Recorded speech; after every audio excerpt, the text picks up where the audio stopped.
So our story basically begins in the military. We were stationed here in Oklahoma from Okinawa in 2000, and Jackson was born the following year. We knew in utero that we were going to have some challenges. Jackson was born with a neurological abnormality. But we didn't really understand what all that encompassed. So, much like many other families dealing with diagnosis and disabilities, we hit the ground running. We were able to get him all kinds of services, especially with the military, but we were able to access speech therapy and physical therapy and occupational therapy and swimming therapy and HIPAA therapy, and it was just one therapy after another, and people on our living room floor. And anyway, we began to realize that we were inundated with work for this child, and we were having a hard time finding just regular old-fashioned fun. When Jackson was probably around 5 and just out of diapers, we began to seek out relationships for him. And I would take him to the park, and I would join parent groups, and it was very, very difficult for him to find those relationships because of his developmental disabilities. And there were a lot of things that I could give to Jackson. Like I said, I could give him a loving home and the medical care and the therapies and the education. We could sit and read, but I couldn't give him friends, and I couldn't give him those typical little boy experiences that I saw in my own neighborhood, of the little boys running up and down the street together and playing and just laughing. I couldn't fabricate that for him. Being a military family, we were fairly isolated.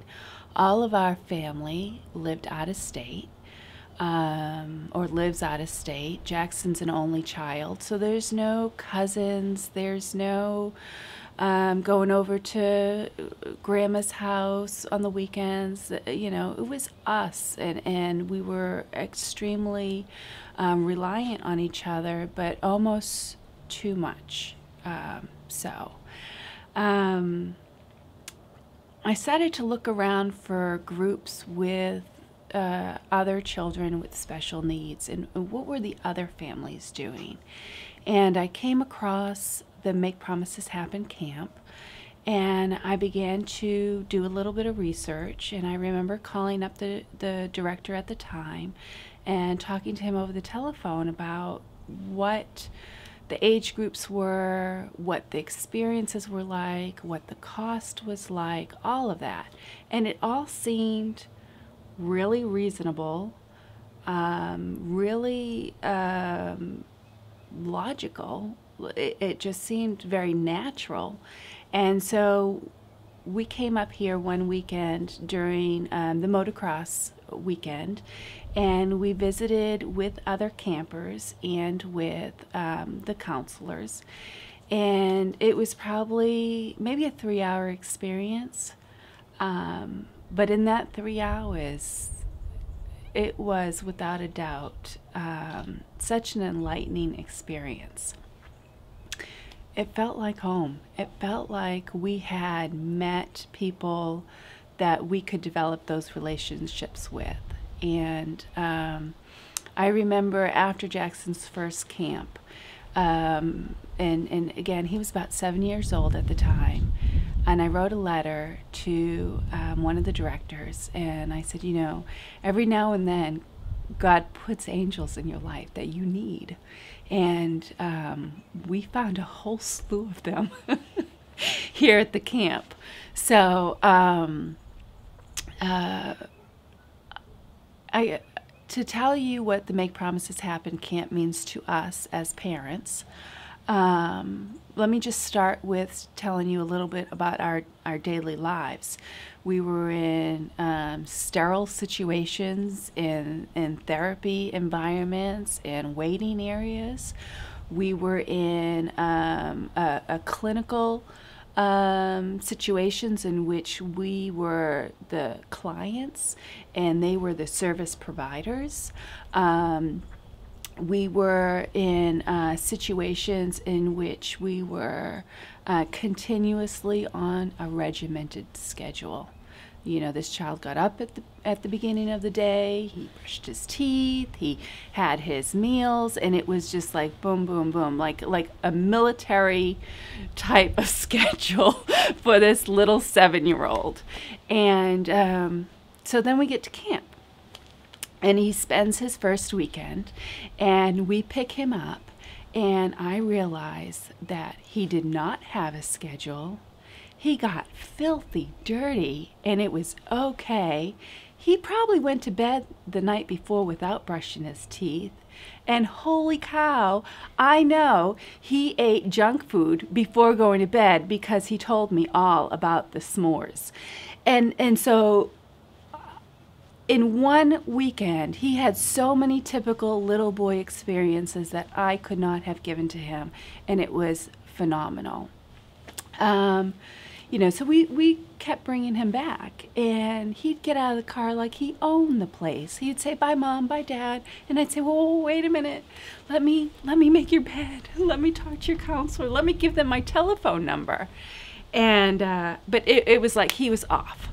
And this child who is you know, extremely mobile, he's never met anything he couldn't climb, and we were continuously, you know, putting locks on the inside of the doors and baby proofing at each age level. And but when he got to camp, the directors would say to his counselors, "Just follow him. Just let him go and just follow him." And this kid has probably tracked miles around this campground.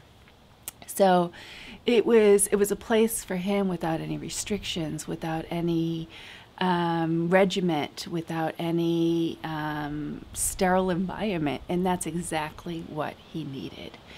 For us as a family, and for my husband and I as a couple, we needed time to ourselves. We needed to relax. We needed to have moments where we did not need to be hypervigilant.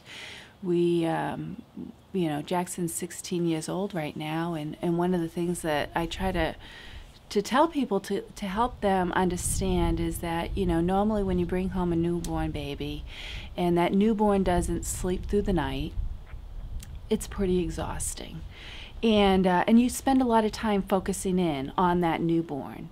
And, you know, probably around the time that baby is about 18 months old, you start saying, okay, we can relax a little bit.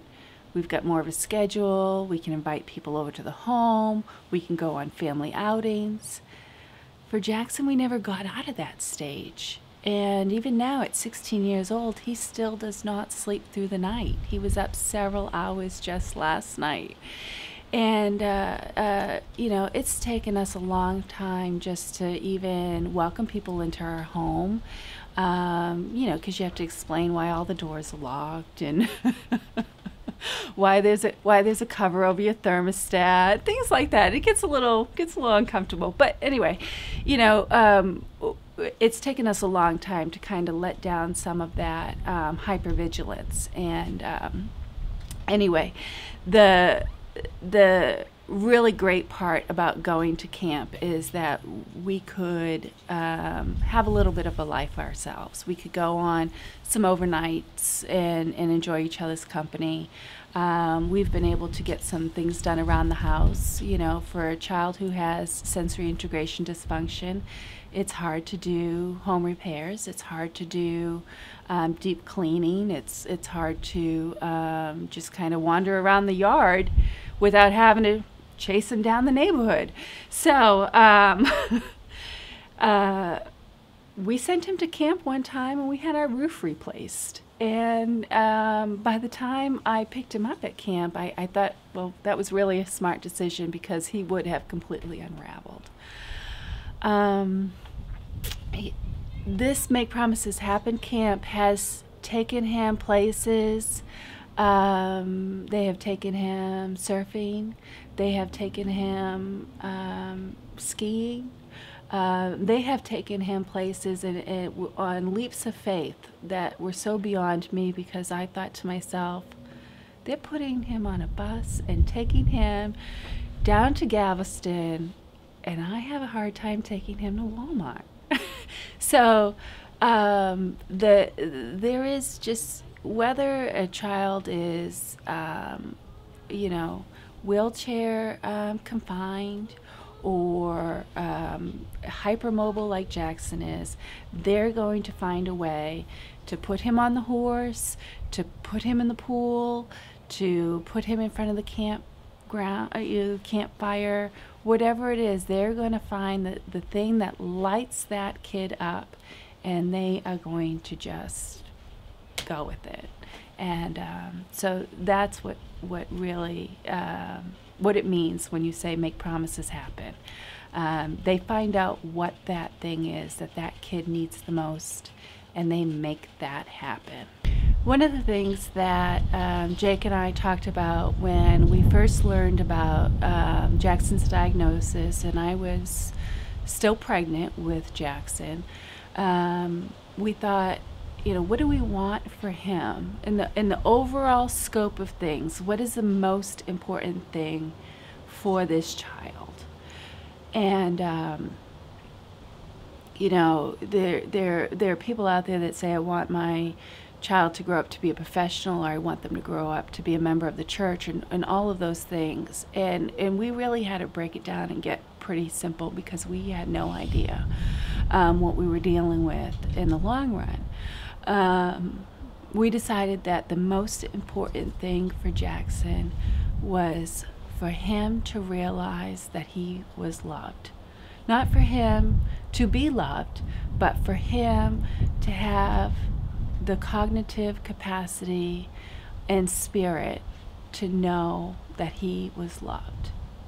So throughout all the challenges, throughout all of the really hard moments, I wanted him to know that beyond everything else, he was loved. So even if he couldn't ride a bike, even if he couldn't read the story, even if he couldn't go to the prom or drive a car, or all those things that impact a child's spirit, I wanted him to know that he was loved. So I think 16 years later, it's very evident that Jackson knows that Jackson knows that he can get away with a lot of things because he is loved,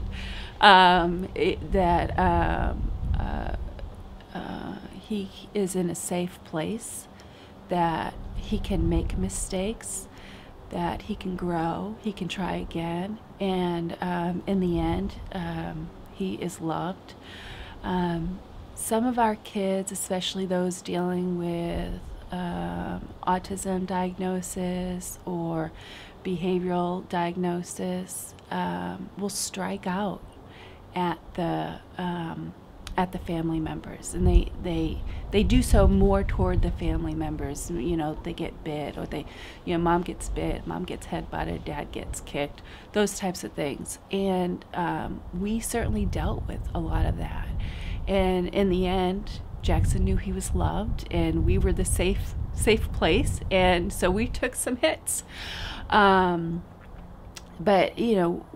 we hope for Jackson that he has a life that is filled with experiences, filled with opportunities for engagement.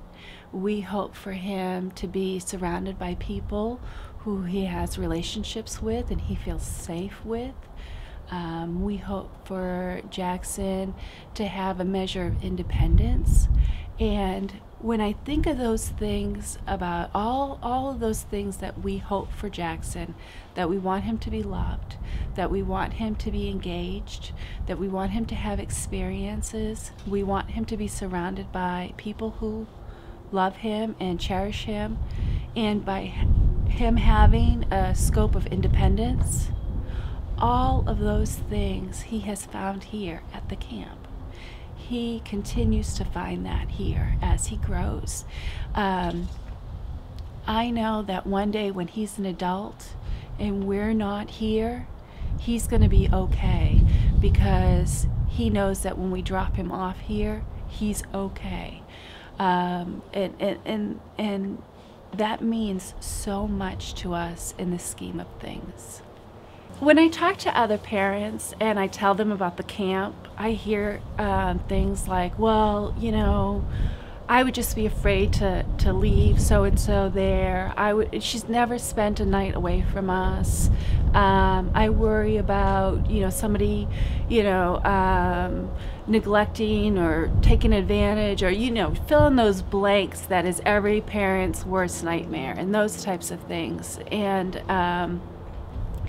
I have to tell you, in the 10 years that we've been bringing Jackson here, we have always felt completely confident that he was safe and he was well cared for. You know, I remember there was a time that one of the directors called me, Lynetta called me, and she said, oh, not that, it's okay, but he took out a tooth. And I said, it's okay, he does that. You know, give him a popsicle, it'll stop bleeding. But, you know, so I felt confident that they would call me for anything, that they would let me know about anything. And the people that are volunteering here have been screened, and they have been trained, and they work together. So if they've got a child that they're not quite sure what to do, how to lift, how to transport, they receive that training. One of the most precious things that I heard early on was one of the counselors told me, well, you know, after they go to bed at night, we sit and we talk about what we've learned from our camper. And I thought, man, if there were more young people that developed that emotional intelligence toward our children and our population, what a precious thing for a community who is striving for inclusion. So I think that that if you have reservations, do like what we did. Call up, do your research, come by, talk to the campers. The campers will tell you how much this place means to them, how safe they feel. Talk to other parents.